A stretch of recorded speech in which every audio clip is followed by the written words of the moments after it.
Good morning from New York. I, Today's topic is empathetic communication and why Christian nationalism will harm religious freedom. Well, a lot of things to be considered here, and voting for Trump is not an answer to the problem. It's you know we fled. A lot of people fled Europe and other places to escape uh, from religious oppression. A lot of those people were Christians who disagreed with other Christians. So beware, when they talk about nationalizing Christianity, what are they talking about? Yeah, which brand? That's something I don't hear discussed. When people came to these shores from fleeing religious oppression, they had their own version of Christianity mostly, and other religions. But mostly there was different versions of Christianity. And there was war, and there was the oppression. There was also outright violence between different factions in the Christian religion. Um, so, hmm, um, what we what we need to do is to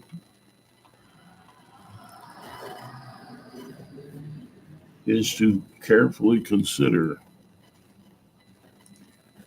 the idea of changing that division between government and religion.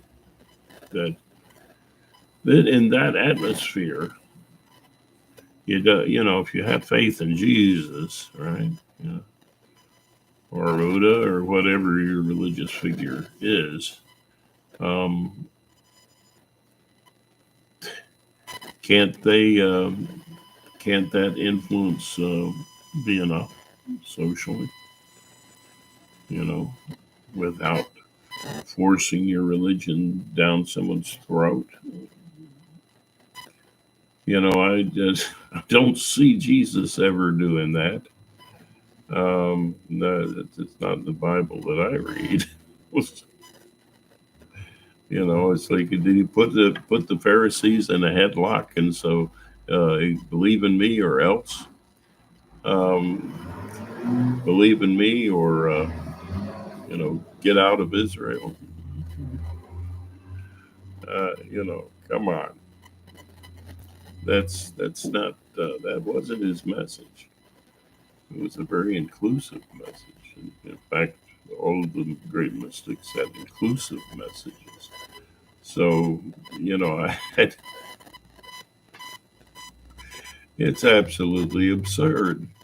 You make America great again. What? Uh, so what? Where are they finding this greatness that we don't have today? What where is this?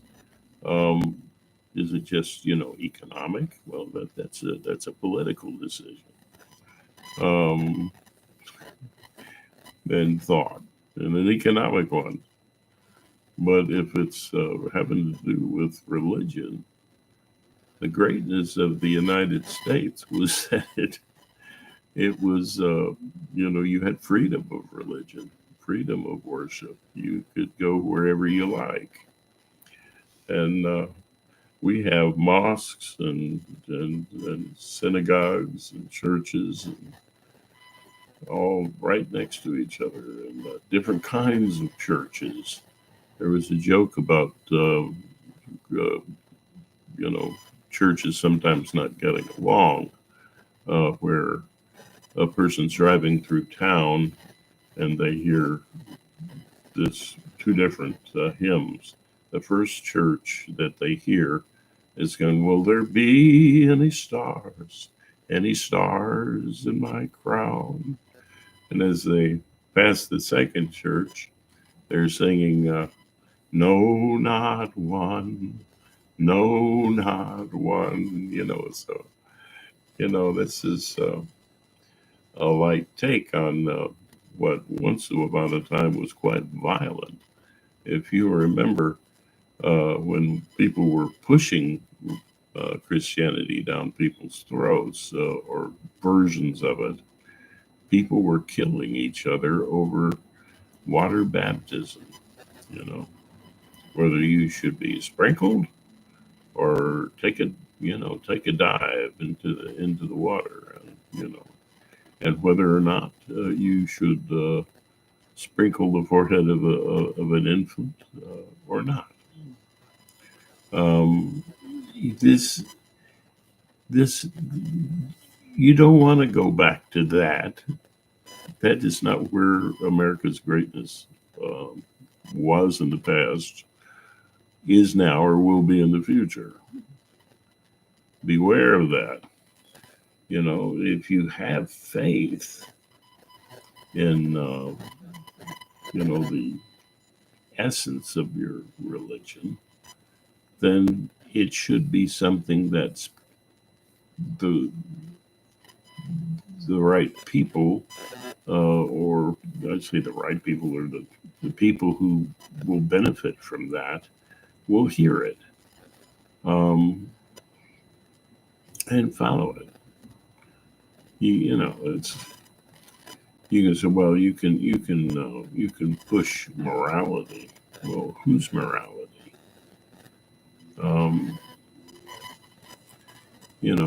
Whose morality and whose God are you pushing?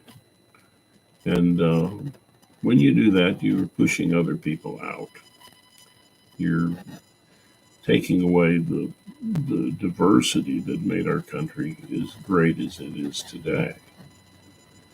And this goes down to the border too. I mean, these are diverse people coming in, and it's true that we have to take in people that we're ready to handle. To give them proper clothing and help and so on. But we need younger people coming in. A lot of these people coming in with families, and we're an aging population. We need some younger people, and also consider what they're calling white nationalism. That's just the tip of the iceberg on how bad it is to have religion take over your country, um, by force. But back to morality.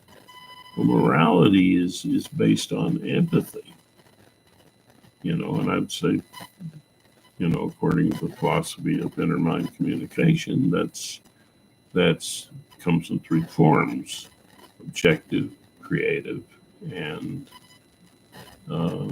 compassionate. I would love to see how creative, Trump is. Is he creative?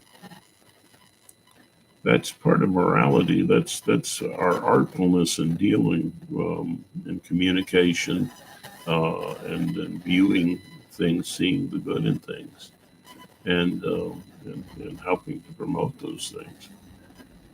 Where is his artfulness? Where is that virtue in Trump? With that virtue is fed by different points of view, and having respecting that point of view. That doesn't mean that you set up a YouTube channel and tolerate a troll. That's not real communication. It's just someone diverting people away from the topic or trying to nullify anything that's said. That's ridiculous. You should, and if you're going to have a debate, you should debate from both sides and have people share the debate from each other's point of view. Otherwise, how are you changing what's going on inside the persons? It doesn't make any sense to me. You just kept the winner and the loser. Nobody wants to be the loser. But if you're seeking the truth, truth is the winner. And everybody is a winner. No matter what your belief was coming into the debate, and you are not your beliefs. You are more than that. You are much more than that. You are a wondrous creation. Just amazing. And I say creation. I didn't say by what or who. So I'll take it down the rabbit hole. Whatever you believe is fine. But yeah, sure it is. But be careful to argue the other person's point of view as well inside your head, and not just the view that you happen to be attached to at the moment. So MAGA, I would say to those in MAGA, argue from the other side, sincerely. Take a look at things from different perspectives. That's the virtue of artfulness, of seeing things that's born of creativity, seeing things from many different points of view that feeds that creativity. Okay, back to Trump and morality. Artfulness is part of morality. Yes, we need that. We need to defend that. Government needs to be involved with that. Certainly, we need to defend that as a basic value. Another basic value is compassion. What in the world do you see in Trump that is compassionate? Just stop and think. Is he being compassionate in the way Jesus was compassionate? He's saying he's a Christian, but is he really? I would say that that in the broader sense, some sense of following the morality that Jesus portrayed would be the defining point of a true Christian. See, true Christian, slip that right in on you. What is a true Christian? See how easy it is to slide into an insular point of view. It's tricky. Got to be open to more than one perspective. And yet, I will have to say that that it would be useful to take a look at Trump and see if he's anything like the picture of Jesus that you have in your head, or that the Bible, as you see it, presents. Really? Is he compassionate? No. He says very hateful things about people. And when it's, you can say that Jesus called the Pharisees out on their hypocrisy. That's different. You know, that's very different. That's not, putting people down. It's just saying, hey, what you're saying doesn't match up. You know, I'd say MAGA is very, very hypocritical. If it's following someone who doesn't portray what it is that they say they believe in, which is compassion. What is there about Trump's words that's compassionate? Does he honor? Um, does he honor people who disagree with him? No. Does he honor and care for people who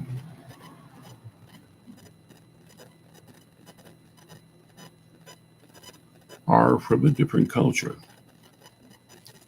Not really.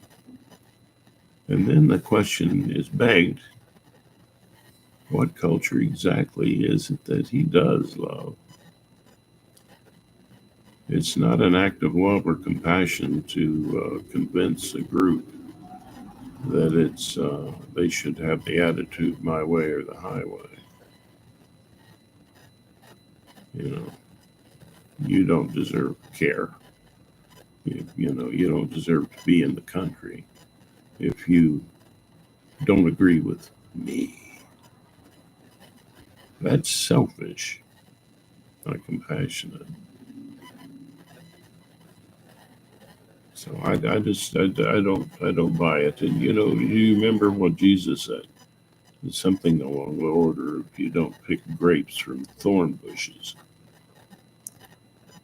Yeah, he's talking about who you go to for a source. A source of governance, in this case, should be someone who exemplifies the traits that are compassionate and creative.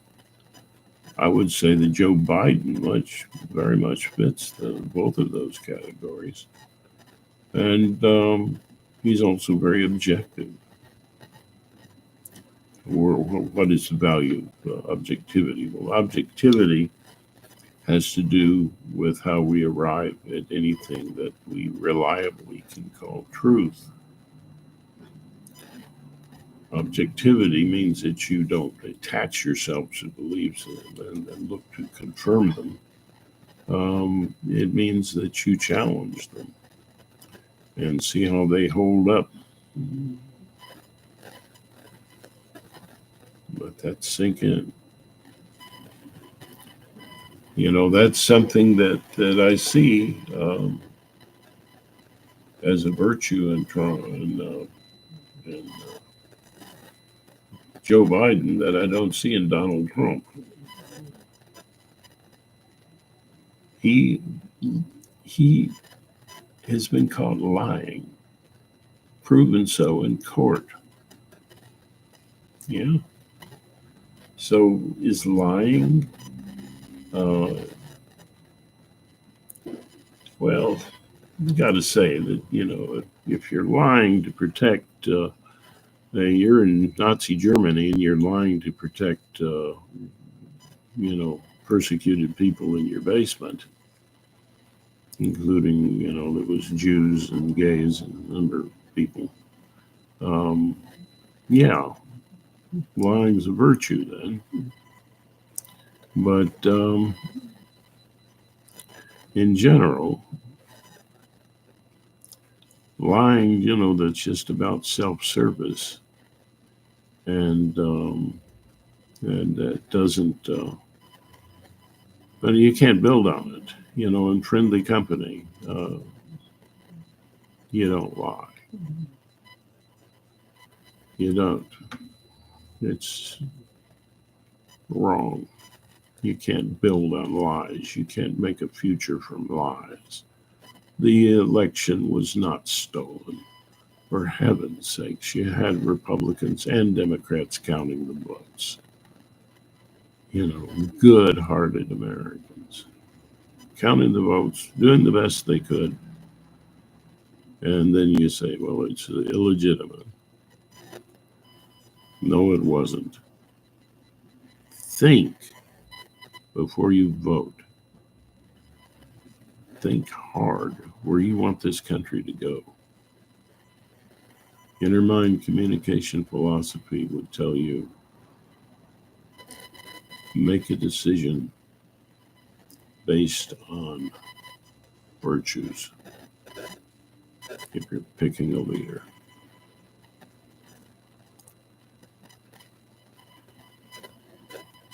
Do that. I know people getting tired of just having two parties. Well, okay. Vote for a third party if that's where your heart is, but pay attention to what they stand for and be practical. If a vote for a third party is going to put Trump into office, be smart enough to vote for what you think is second best, which would hopefully not be Trump. So, yeah.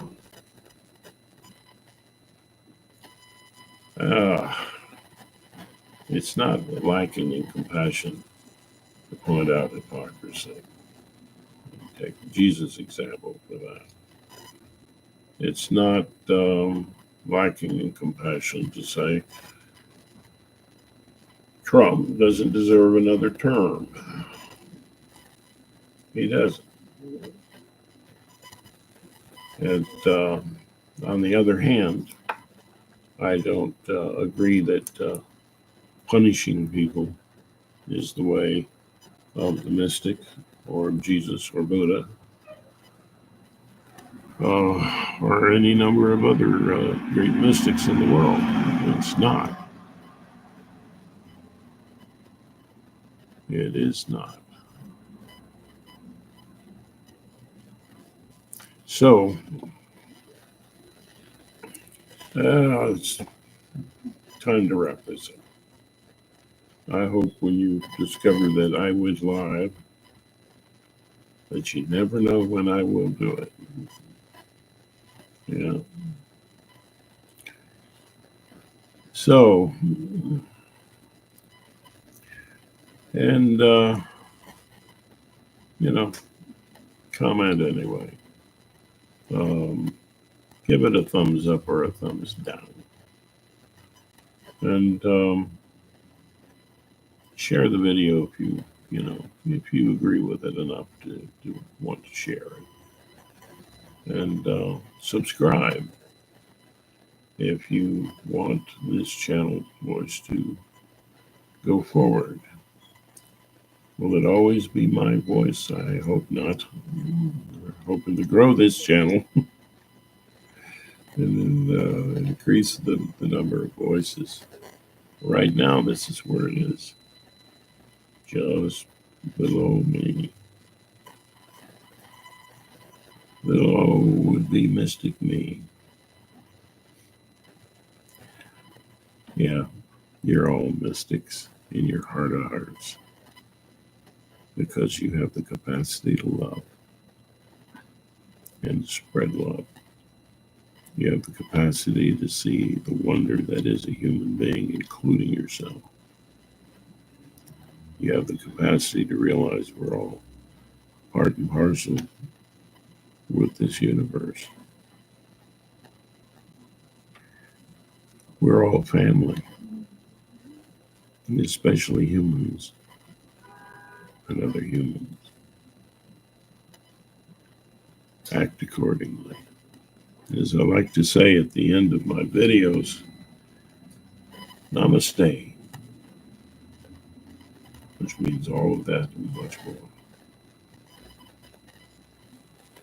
That which is the love flow in me and the potential for more, that is the same in you.